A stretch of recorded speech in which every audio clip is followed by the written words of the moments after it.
welcome our beloved HOD, Dr. Sadish Babu PK, to the function. Also, I would like to welcome Dr. K. Shivaprasad sir, professor and 10th batch alumni of our department. Now, I welcome each and everyone present here who have been here to make this day a memorable one for you. Now, I welcome Dr. K. Shivaprasad sir for introducing the speaker for you.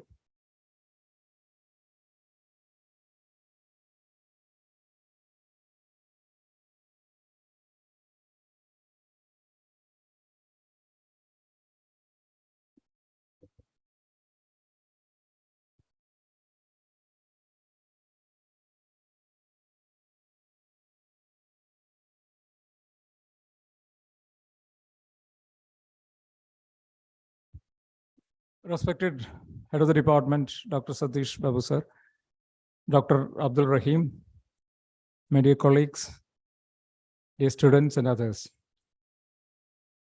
I've been asked by the Head of the Department to introduce Dr. Abdul Rahim. For me, it is a difficult task to introduce you about Rahim by taking up all his background. It is very difficult because it runs into many, many lines.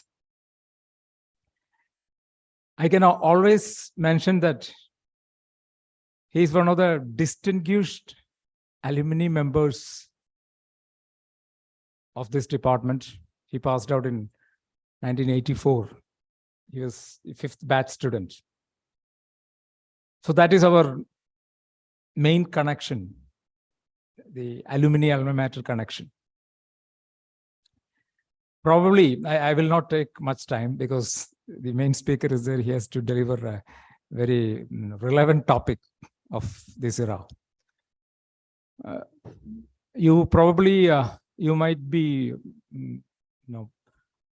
referring to one. You might be in keeping in your mind one of the celebrations that we did last week.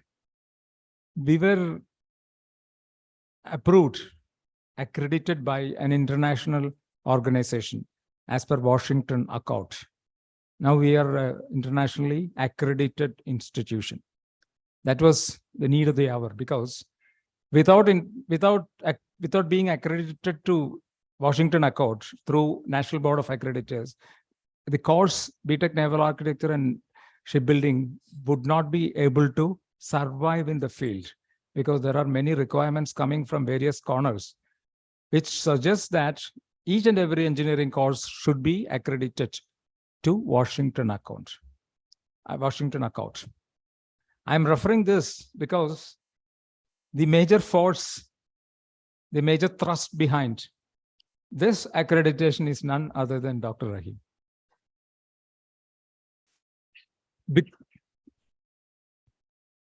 Because of his pressure, we went into that in that direction, and we got it without any much problem. When Dr. Rahim came to one of the alumni meetings organized by alumni members of ClassNK in 2019, he said he's facing a problem with accreditation. One of his ClassNK surveyors was sent off from one country because his course was not accredited by the Washington Accord or NBA. So I informed Dr. Madhiragan, then he was the HOD, and he took initiative right from 2019 to get our course, BTech Naval Architecture and Shipbuilding, accredited to NBA or Washington Accord. Now it is a reality. We are accredited to an international organization or international norms. That's a great achievement for our department. We are now entering into 50th year. Our not Cochin University's Golden Jubilee, our Golden Jubilee, very near. So we are at this particular junction, we are accredited to an international organization. So he's behind that.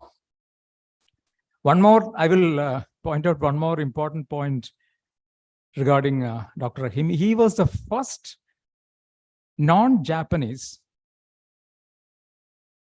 citizen to become member of board of directors of ClassNK, which is a Japanese organization.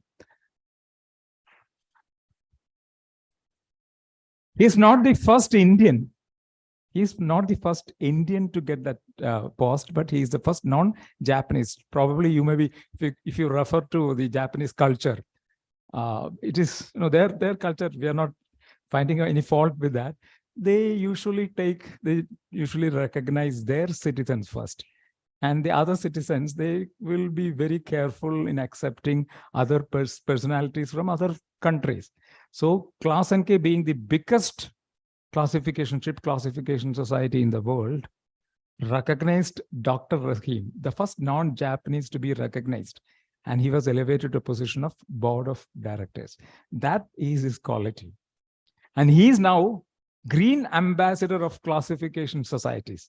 Whenever he goes to any meeting, he will be coming up with carbon footprint reduction or the enhancement of greenness in maritime technology. Now he is ambassador of the greenness of classification society, especially ClassNK. IX is headed by in some way is headed by ClassNK now. So he's a green ambassador of classification societies, and he wants to make us aware that there are a lot of opportunities and challenges in this area. You should take up this challenge. His message would be, it is not a passing comment. He will be giving something which you should absorb and you should make into your, as one of your challenges in the future, your budding naval architects. So with this, I take this opportunity also to invite Dr. Rahim, and if Dr. Satish Babu sir, if he wants to tell, okay. So I, on behalf of you, I would request Dr. Rahim to come and commence the presentation. Thank you.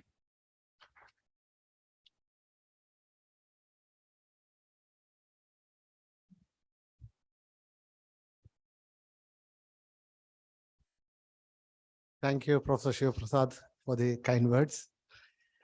And head of the department, other faculty members, ladies and gentlemen. First of all, I have to thank the department and all the staff, and also lots of alumni in getting this department the accreditation by NBA.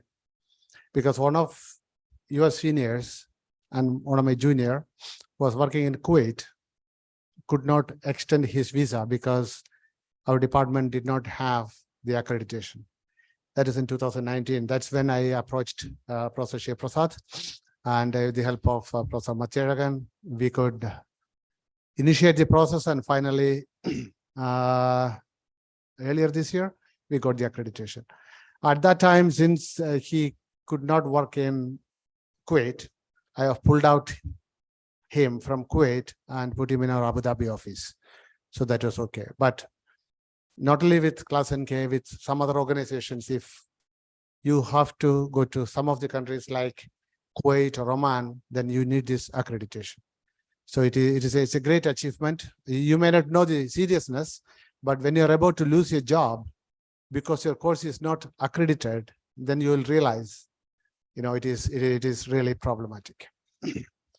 So with this, let me go into the presentation. Today, I'm talking about alternative fuels. I concentrate on mainly hydrogen and ammonia, and also CCS. CCS means the carbon capture system.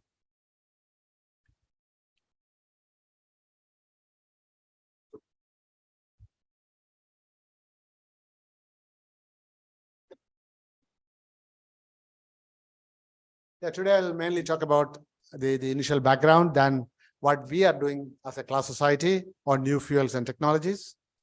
Then I will go into three topics: liquid hydrogen, then ammonia fuel ships, and carbon capture systems on board. So if you look at the IMO strategy,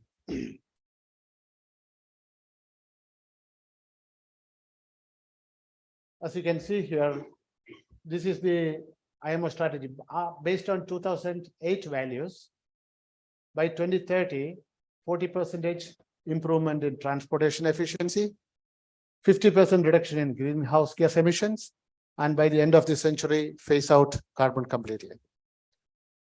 So as short-term measures, IMO has adopted in June 2021 two approaches. One is the technical approach, that's the EEXI. The other one is the operational approach, carbon intensity indicator. Excuse me. I don't know whether you have heard about EEXI and CII. Can you please raise your hands if you are aware of it? EEXI and CIA?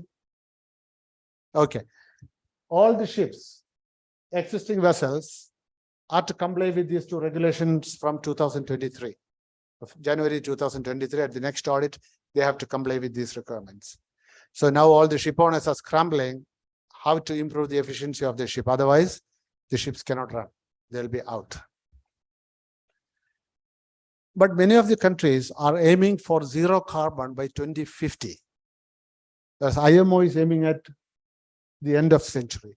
But because of the pressure from many countries, now IMO is also going to revise their strategy. Possibly by this year, they will adopt that the maritime industry should also be carbon neutral by 2050. So how can we achieve that? There are quite a number of solutions, the hardware part as well as software part. The hardware part, we can optimize the bulbous bow, propeller optimization. I don't know whether you have heard these days, many of the ship owners are cutting the front portion of the ship and fitting new bulbous bow to modify so that it suits the reduced speed. Then alternative fuels, LNG, LPG, methanol, ammonia, hydrogen, biofuels, and others. And then energy saving devices like wind assisted propulsion, air lubrication, low friction paint. Another option is carbon capture, because you will continue to burn the fossil fuels, but if you can capture the carbon and process it, there is no emission. So today I'll be concentrating on these three: ammonia, hydrogen as alternative fuel, and carbon capture. And of course, there are software options, weather routing, slow steaming, just-in-time arrival, and then the maintenance. You can change the maintenance interval, or you can increase the hull cleaning or propeller cleaning. Now, the problem with some of these alternative fuels are there are no rules yet based on which you can design ships. For methanol, there's an interim guideline. For LPG, ammonia, and hydrogen, the interim guidelines and the other guidelines are under development. For liquid hydrogen and fuel cell, there are some interim guidelines. So we are actually the front runners where we experiment, develop the rules, then take it to IMO so that IMO can make it the IMO rules, which can be followed by everyone. Now let me go into what ClassNK is doing. Now we are doing a lot of approval of concept design. In the basic design, detailed design, and concept design stage, we do approval in principle and general design approval, because we don't have any established rules as of now. So when a new design comes, of course, it's a joint development with the shipyard. So we are all throughout the process. And at the different stages, we evaluate and then we approve so that they can go ahead. Rather than designing everything and at the end, it doesn't meet the rule requirement, then we have to start doing it again. And also we help the administrations, the Indian government or UK government or whoever it is, when they have to approve, they have to follow through certain procedures. As of now, for example, LPG, ammonia, hydrogen as fuel, etc., there is no adopted rules and regulations. So based on which they can evaluate the design, there is none. The only existing rules are in the IGF code and IGC code. There are certain provisions to use alternative technologies. So these provisions we are using. And then when you're coming with an alternative design, you make sure that the design mitigates the risks. That means if the risk level is acceptable to the existing design, then that's fine. So that is the concept we are using. You can see the list of approval in principles ClassNK has issued in the last couple of years. If you come to hydrogen, the world's first liquid hydrogen carrier, CUSAT Frontier, was delivered in 2021. I'll come to that later. Then we have given approval in principle of a large liquefied hydrogen carrier of 160,000 cubic meters. As you can see in the photo, there are 4 tanks. Each tank is about 40,000 cubic meter capacity. Then a couple of others. And then coming to liquid carbon carriers, we have been participating in a carbon capture of the ocean project, which has already been completed. Then these are some of the liquefied CO2 carrier. I will come to that, a couple of them in detail. Then coming to ammonia, so we are a joint development project and approval in principle for ammonia fueled bulk carrier. It's a joint project with Itochu, Nihon Shipyard, Mitsui, and others. Then ammonia fueled ammonia gas carrier. And there are quite a number of ammonia based ships. One I think is 8,000 CU car carrier. It's a LNG dual fueled with ammonia ready notation. Now let me go into this one by one. First one is a liquefied hydrogen carrier. As you can see here,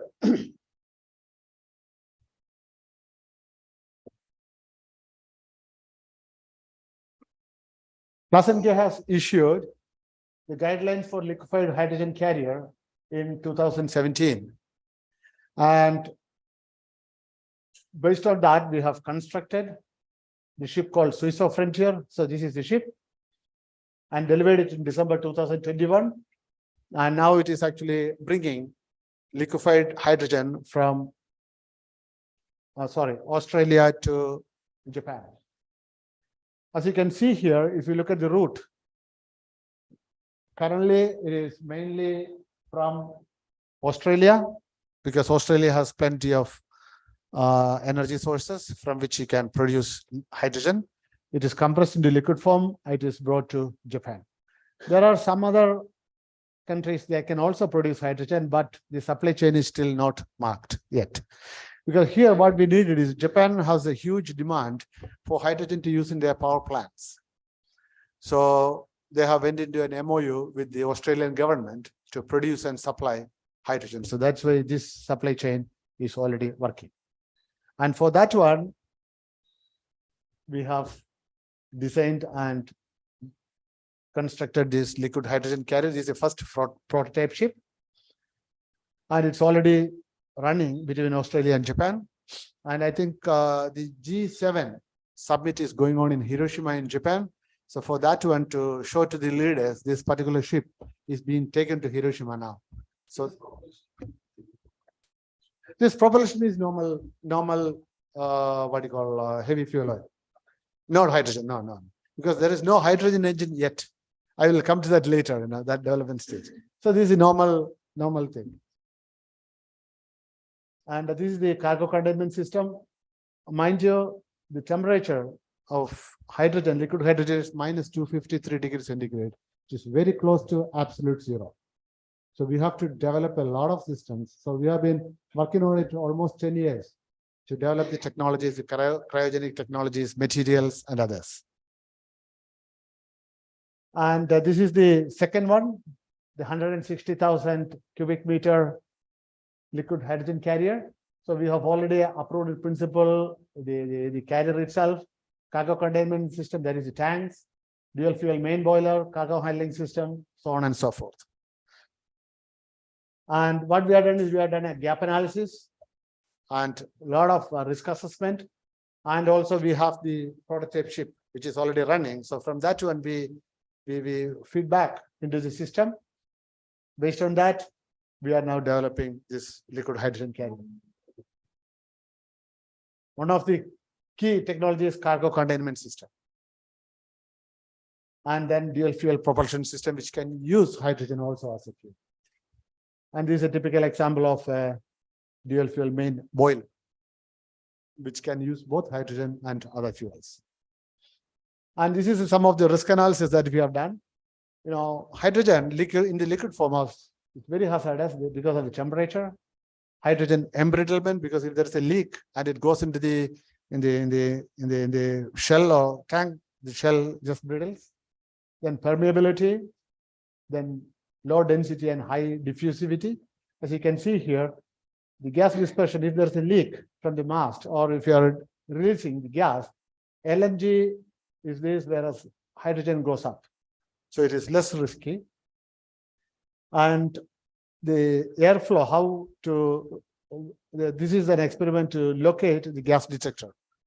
In case, suppose in a room like this, there is some hydrogen diffusion. So which point can absorb and get the signals quickly? So this is one such experiment.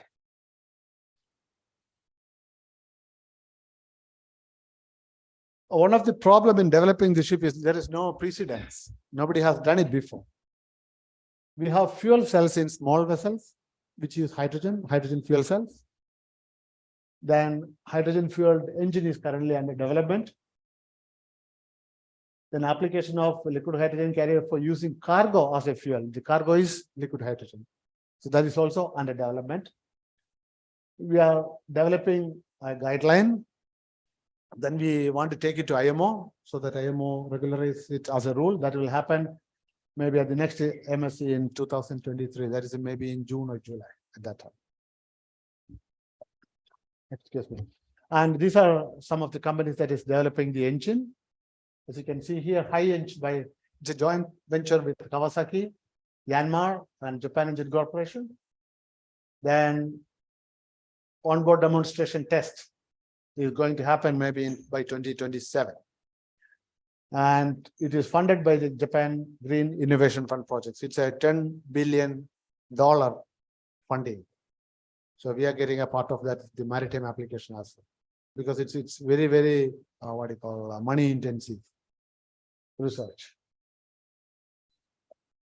Then these are the three companies. One is Kawasaki Heavy Industries. They are developing a 4-stroke middle speed hydrogen fueled engine as generator. Then Yanmar is also developing a 4-stroke high and medium speed hydrogen fueled engine. It's again as auxiliary generator. And the main engine, company JNG, is developing a 2-stroke low speed hydrogen fueled engine. This is initially it is meant for ocean going bulk carrier. And then these are some of the small scale projects which has already been completed. For a small hydrogen engine, this is a diesel hydrogen hybrid system. And then it is delivered to a coastal ferry hydro bingo, and also delivered to a tugboat hydrophonics. This is hydrophonics and this is hydro bingo. This has already been commissioned in 2021. This is all trial basis. Now let me go into ammonia fuel ships. Ammonia, one of the biggest advantages when you burn it, what you get is some nitrogen-based compound, not CO2. So you can reduce the CO2 footprint in that one. And in the liquid form, it's only minus 33 degrees. So it's very easy to store and handle compared to hydrogen.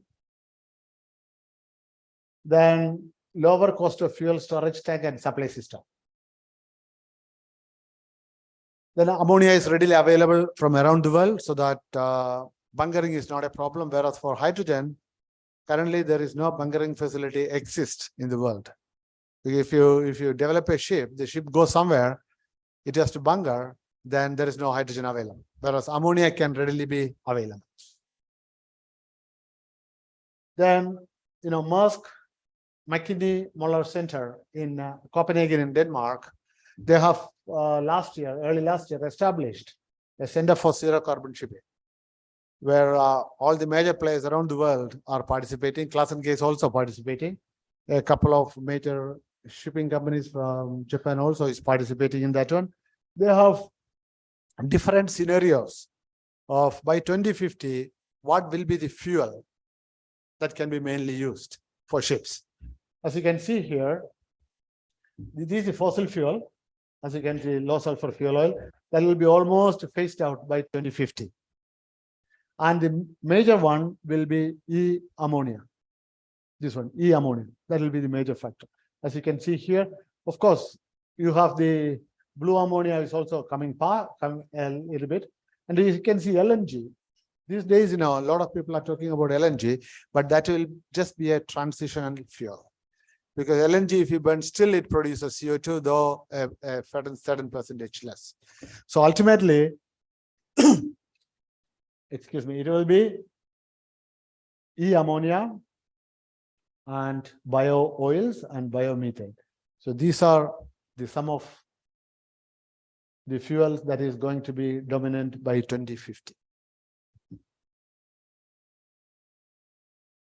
Then coming to ammonia fuel ships. The ClassNK has issued the guideline for ships using alternative fuels in June 2022. So IMO guideline development started based on our guidelines. And possibly by end of this year, IMO will be releasing its recommendation. And I will come to this at the next stage. This is one is ammonia fueled tugboat. It's a joint project with NYK Line, IHI Power Systems, and ClassNK. It's a tugboat fueled purely by ammonia at the port of Yokohama. The target delivery date is 2024.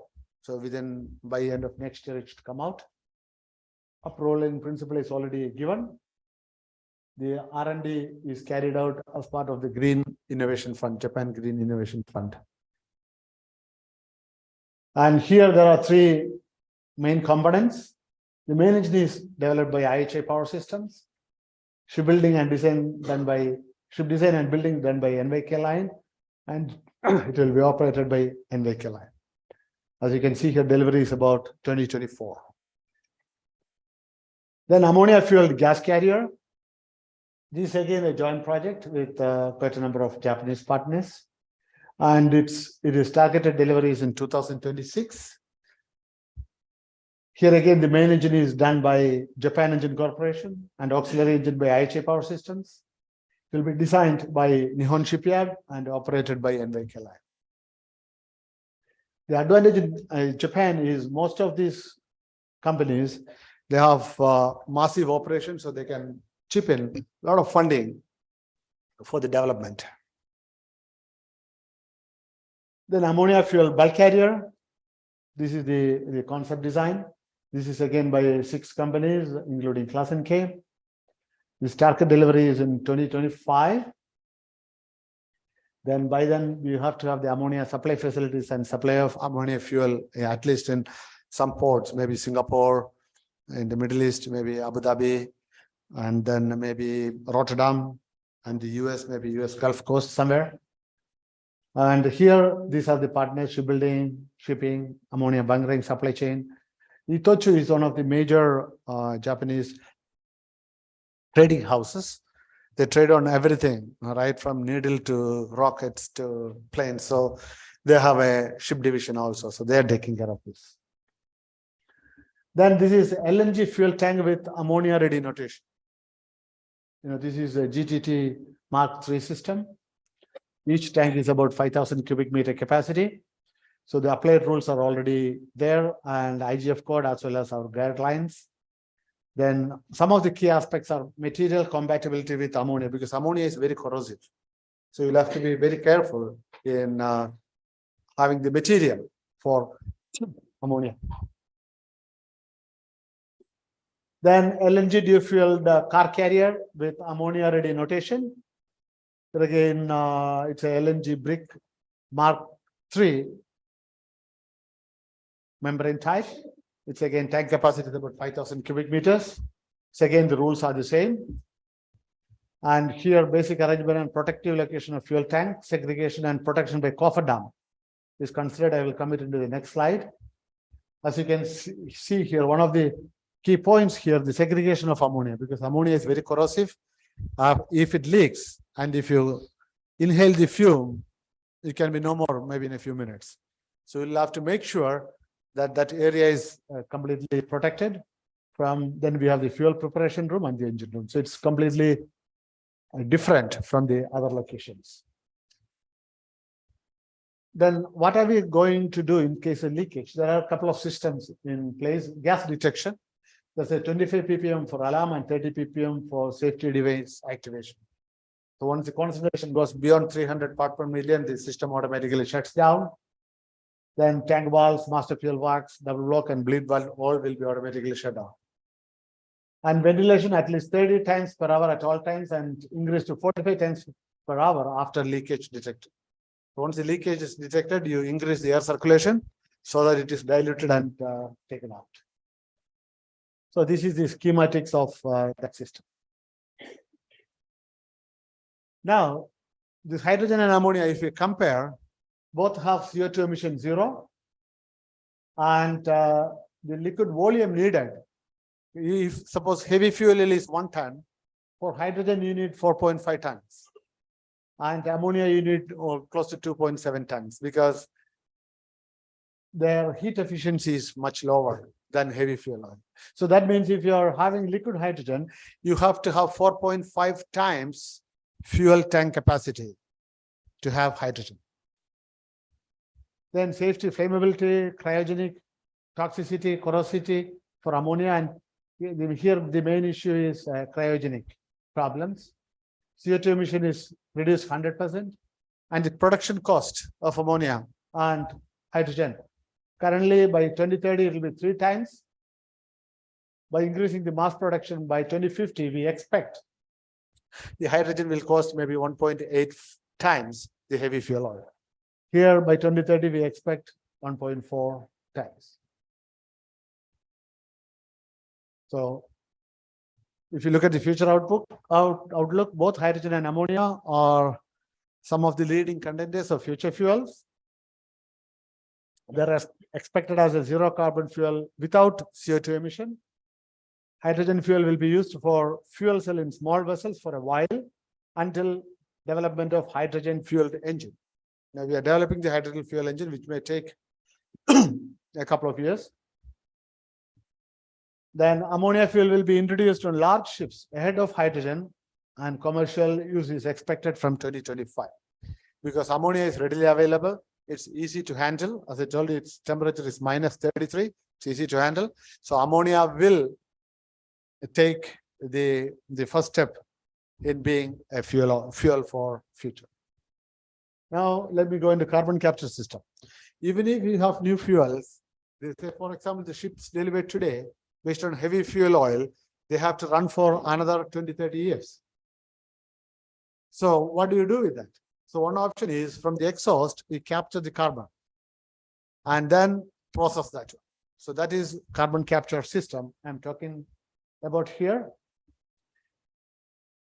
It's mainly used in power plants onshore. A massive carbon capture system exists. Whereas for ships, it is practically possible, technology is possible, but economically not viable because it is not cost effective. So this is the pilot test that we have carried out as part of the CC, Ocean project, which K-Line, Mitsubishi, and ClassNK are taking part. I will come to that project. Based on the onshore power plant, modified to marine use. What we use here is the amine chemical absorption method. That is, CO2 is absorbed into the amine chemical liquid. And this is the capacity. And we could capture at the rate of 65% in this pilot project. So this is the whole unit put on board the ship. And the only thing we didn't do is, this is the liquefaction of CO2. What we actually did is we demonstrated that carbon capture is possible, but after capturing, we released it outside. This is just as a demonstration project. Actually, the next stage is we liquefy it, store it in the ship, then offload to CO2 carriers. And there are a couple of other projects ongoing in the world. One is the COSCO. COSCO Shipping Energy and Dalian Shipbuilding in China. They are trying it out on CS Max and VLCCs. Then Shanghai Marine Diesel Engine Research Institute, they're retrofitting the carbon capture system and storage equipment to the ships in service of a Hong Kong ship owner, Wakong. Then Qingdao in China, they are also developing a system. And in Korea, Samsung Heavy Industries is developing a CCS system in collaboration with a company called Panasia. This is the Japanese demonstration project. The facilities were constructed between 2012 and 2015. And from 2016 to 19, 300,000 tons captured and injected to seabed reservoirs in pipelines 3 to 4 kilometers offshore. So this project is already completed. The technical viability is verified. Now we are expanding the plan for R&D of transportation of CO2 by ships. This is locally within land, they can capture and do it. Now we are trying, suppose you are generating a lot of CO2 from ships and it is offloaded in Singapore. In Singapore, there is no facility to pump it into the seabed. So it has to be transported, say, to Japan and then pump it into the seabed. So that project is currently ongoing.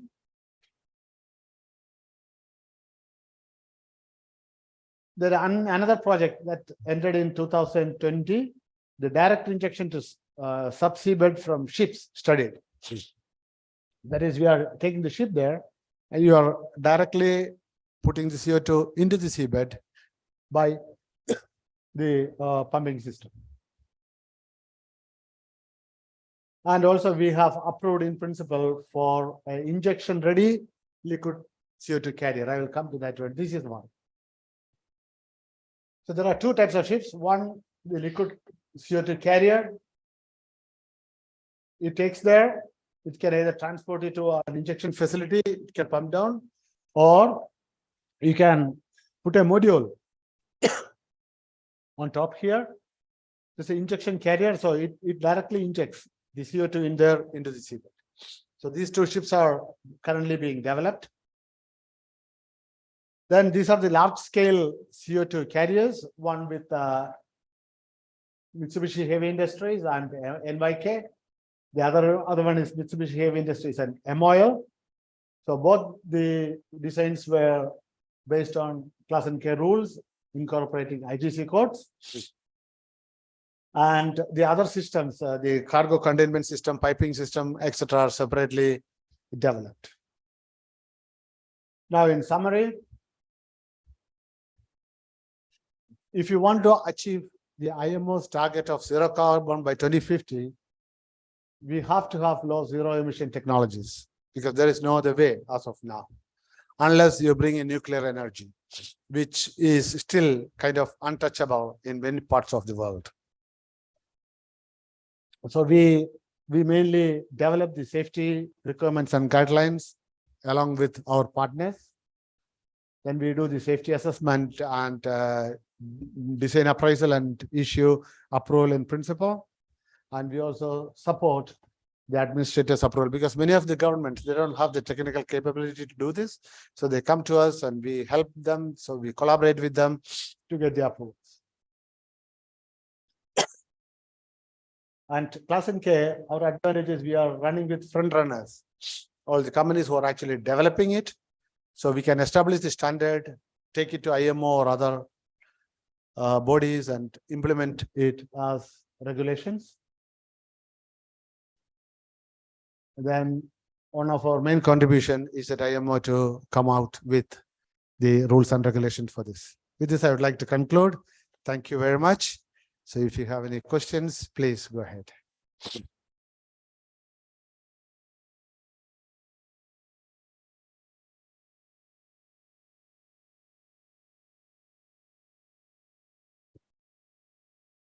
Now, if anyone have any questions, they can ask.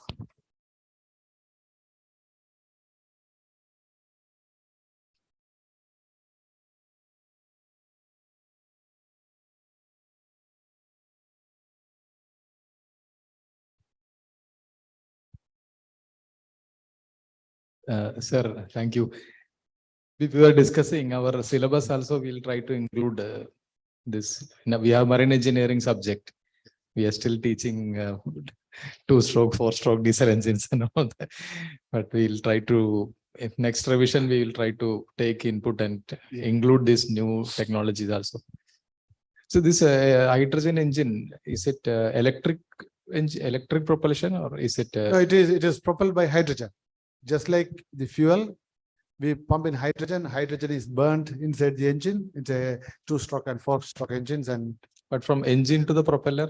engine to the propeller is normal shafting. Shafting. Shafting, yes. Okay. Or if you want, we can produce electricity and That's all. take it. But for big ships, it is not possible. Okay.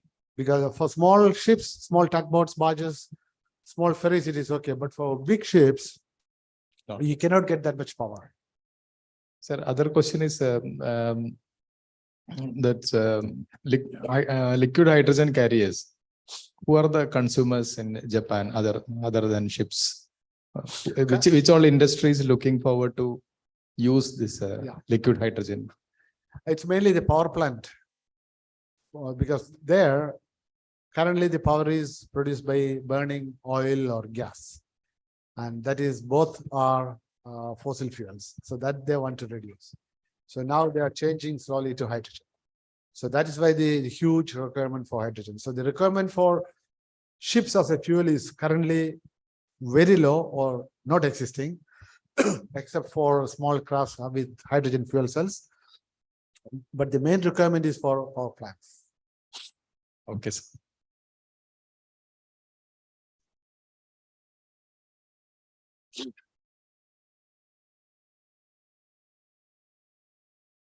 Hello, sir.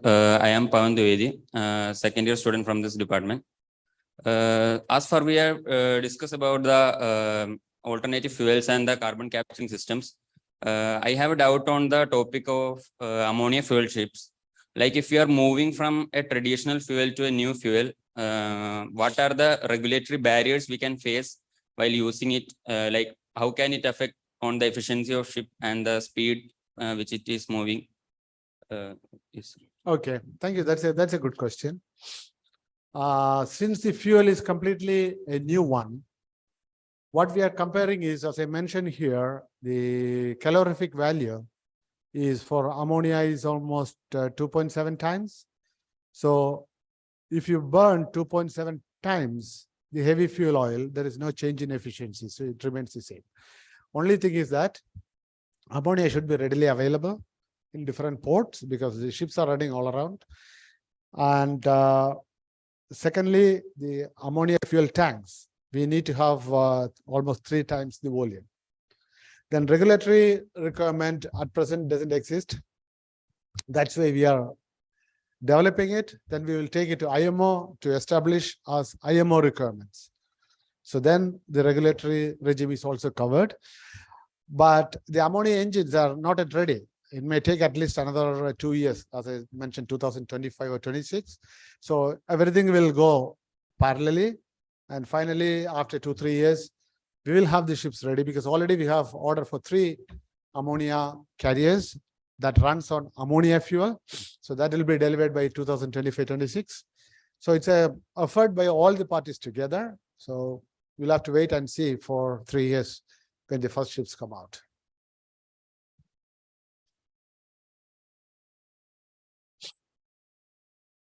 Hello, sir. My name is Devika KB. I'm a second year student.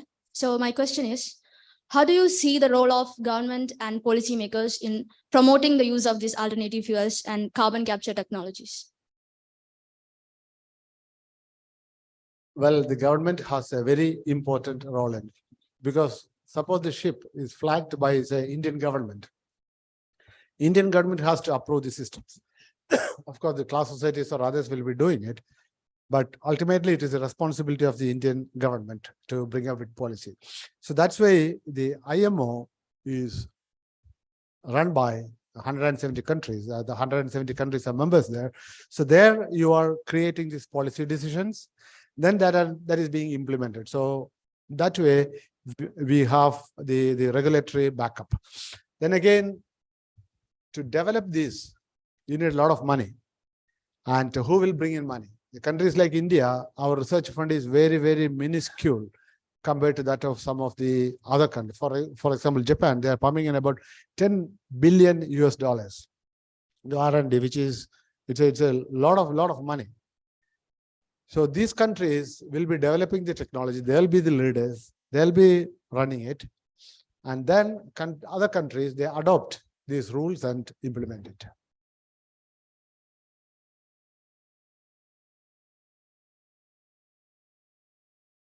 So I am Sohail Mudarif. I am second year student. My question is that what role does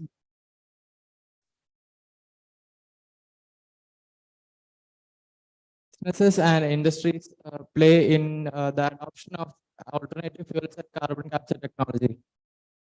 I couldn't hear it properly. So my question is, what role does industries and businesses play in the adoption of carbon capture technology? Actually, of course, it is done by the industry only, because the project that I was showing about carbon capture, it's mainly done by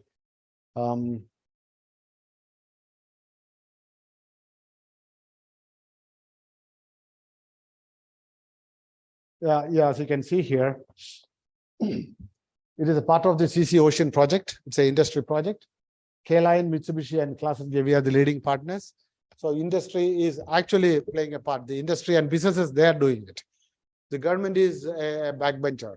Government provides funding or support. That's it. The industry is developing the whole thing.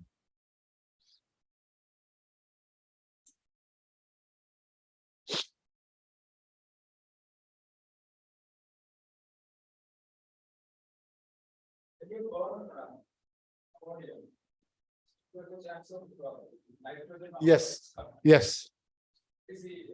Yeah, so that we are doing some experiments to mitigate the risk of methane slip being released, and putting some sensors, and maybe one option is to use a scrubber to scrub down the ammonia that is come out, or the nitrogen compounds that is come out. Yes.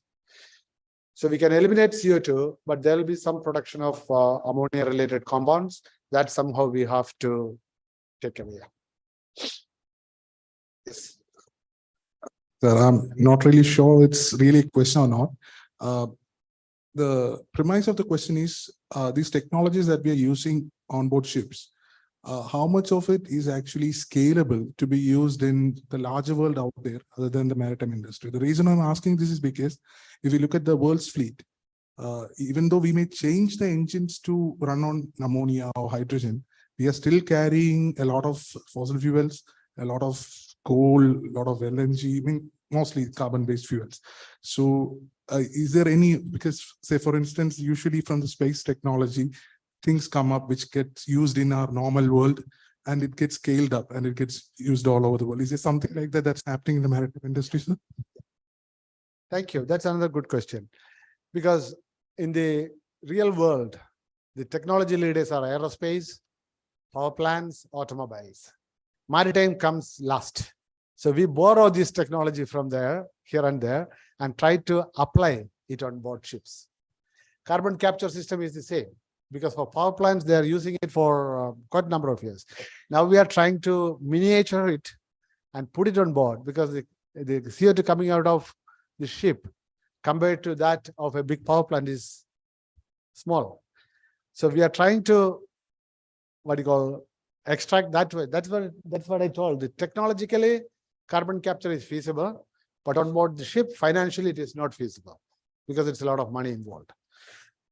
But sooner or later, you have to do that because the regulatory regime is tightening.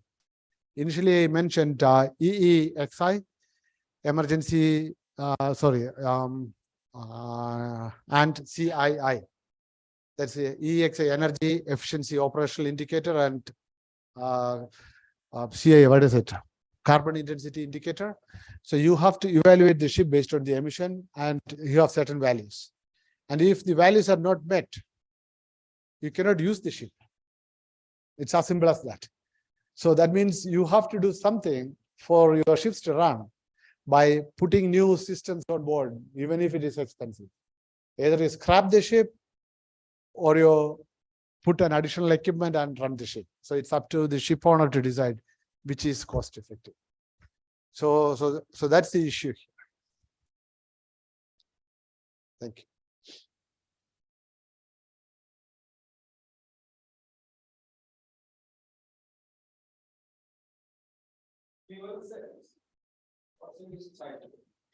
Yeah, fuel cells are currently being used in small boats and all. There are a few ships are there. It's mainly currently used in cars, automobiles, and buses, because the last Tokyo Olympics was supposed to be a hydrogen Olympics.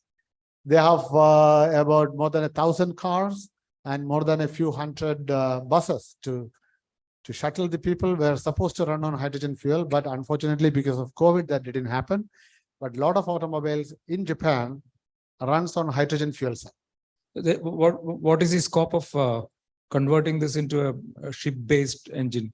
Hydrogen Yeah, fuel? hydrogen fuel cells are possible for small crafts, but for big ships, what do you call the capacity maybe 5,000 kilowatt and all. So that much size is not possible as of today.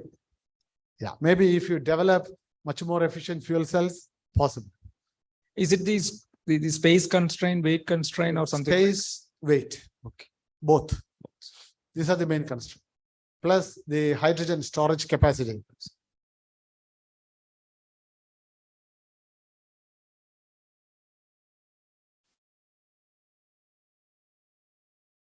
Sir, this is regarding the storage of liquid nitrogen. Yeah. So anytime ClassNK has faced any challenges in transportation and storage of liquid nitrogen?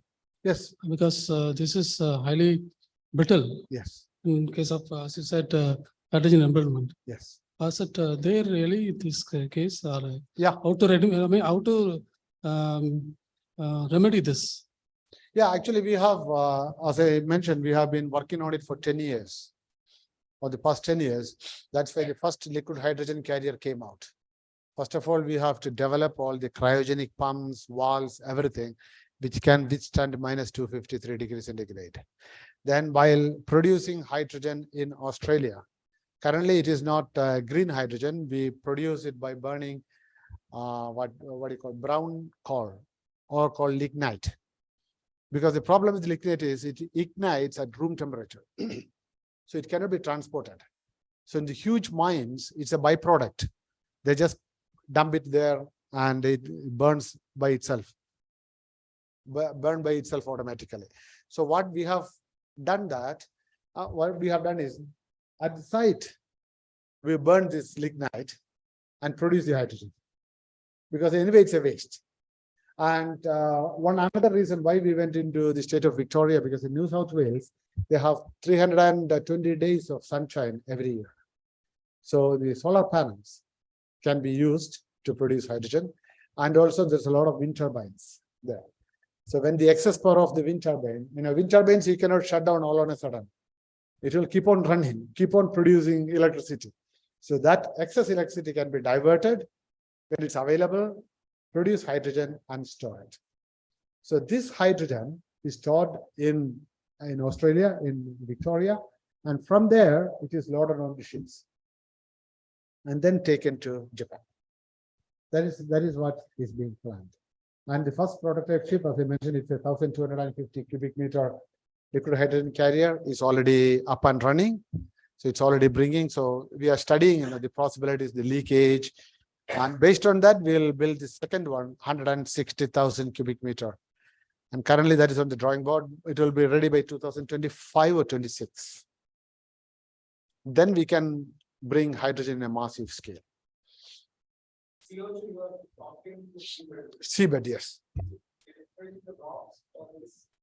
Yeah, because in the seabed, we are extracting oil with the old oil wells. So the space where we are extracted oil, there we are pumping in, refilling it. There is a similar project in Norway also, in the North Sea. North Sea also, the pilot project is currently ongoing, whereas the Japanese is already completed. The pilot project is already completed. So there they have lots of space where the oil came. So there you can pump in the CO2. But After 50 years, what happens? Nobody knows. Because there's always a risk.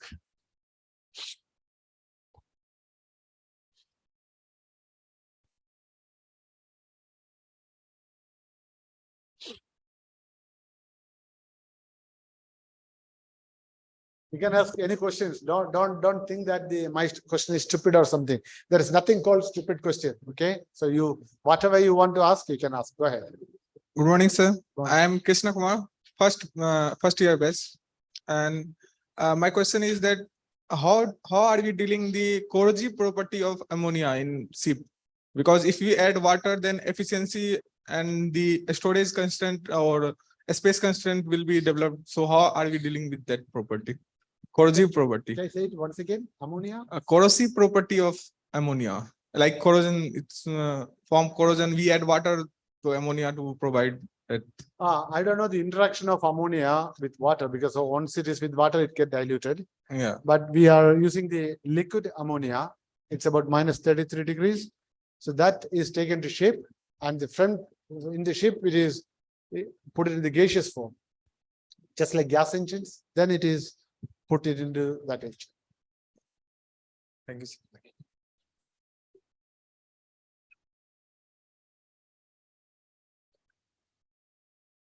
So, as you have mentioned that currently the hydrogen is produced by burning the coal, as it also adds the emissions. As we burn coal, it adds the emissions. What are the further inventions to produce green hydrogen? Yeah, okay. So currently in the state of Victoria, when we are producing hydrogen and when we are burning lignite for that exhaust, we have a carbon capture system. So it is capturing the carbon from them. So you can say it's not 100%, but it's a carbon neutral. Whereas once we come up with the solar panels and the other ones, then it can be carbon neutral. But still, as of now, the problem is, even if you have the hydrogen engine or ammonia engine, you need pilot fuel to kickstart the engine. So there you will be using at least a 5% diesel. So if you say is it 100%? No. But we are trying to reach there. As I mentioned, nuclear is one of the options. Some companies are even now thinking about small molten salt reactors, small reactor. You can fit it on board a ship and then forget about it for the 25 years or 30 years, whatever the design life.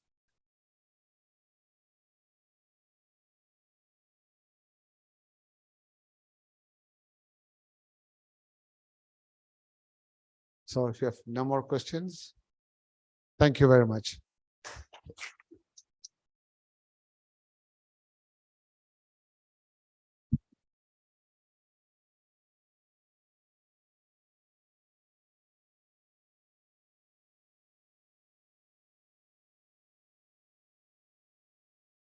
Thank you, sir.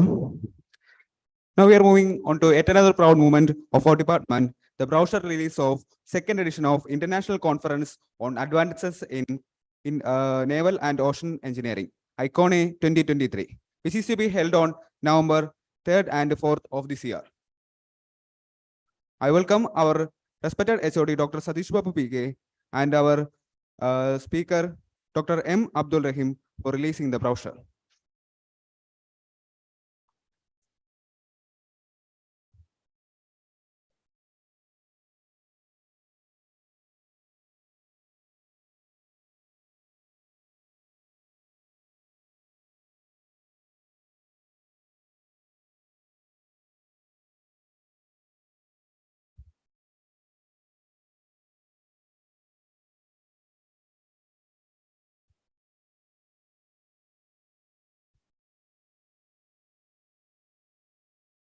I would like to take a moment to express my sincere gratitude to our esteemed speaker, who has graced us with his presence and shared their knowledge and expertise with us today. Now, I welcome Dr. K. Shivaprasad sir for presenting a small token of gratitude. Certificate.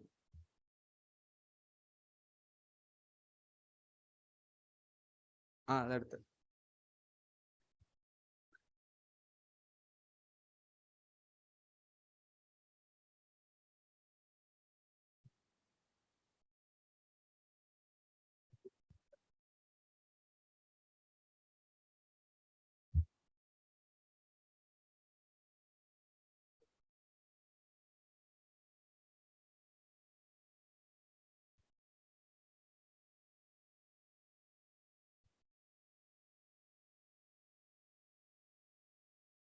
Now, I would like to welcome our HOD, Dr. Sadish Babu PK, for a vote of thanks.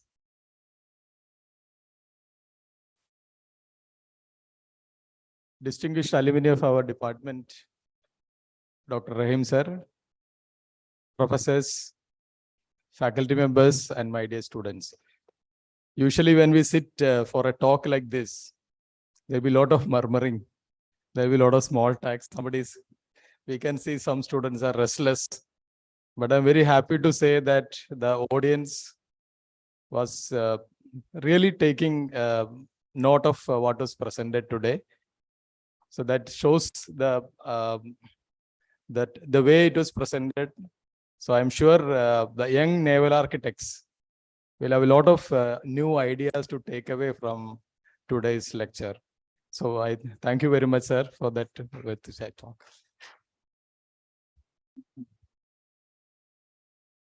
The relationship between ClassNK and the Department of Ship Technology is going from strength to strength. The ClassNK as an organization has contributed immensely to the department's development. Whether the drawing hall which you are using for the machine drawing, to that entrance gate, to some of the computers, to the yearly award which you are presenting to the best BTech projects, they are all contribution from the ClassNK as an organizations. And also Dr. Rahim as personal level also has been making a lot of contribution to the department. Like Shobha sir was mentioning about NB accreditation, and part of the funds was given by alumni, and I'm sure Rahim sir would have taken a lot of interest to get the required support from other alumni members also. And whenever he is in town, he's on a very short vacation to India. And I'm sure he was telling there is another function today, and he has made way for our department this talk. That shows his commitment to the department and his efforts to tell the young naval architects what is happening in the industry.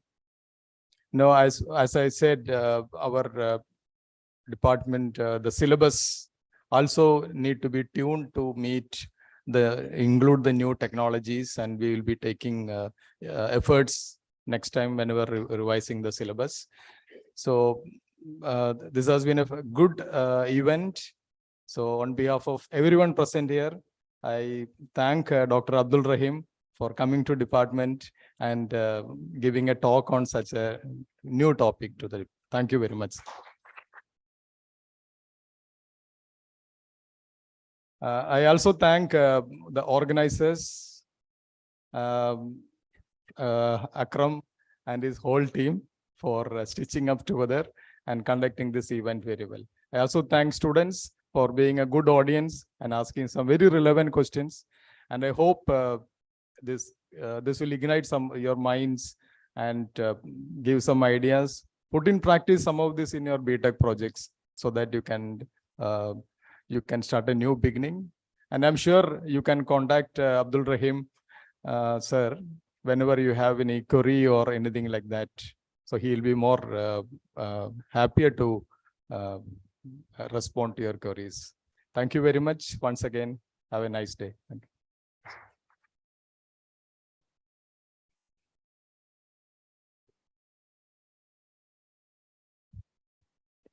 Once again, I thank everyone for your valuable time and cooperation.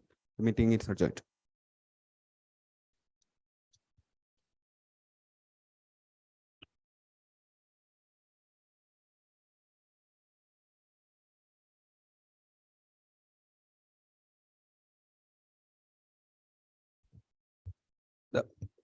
The Sharma sir is waiting for the first year students. So be at the earliest at the class.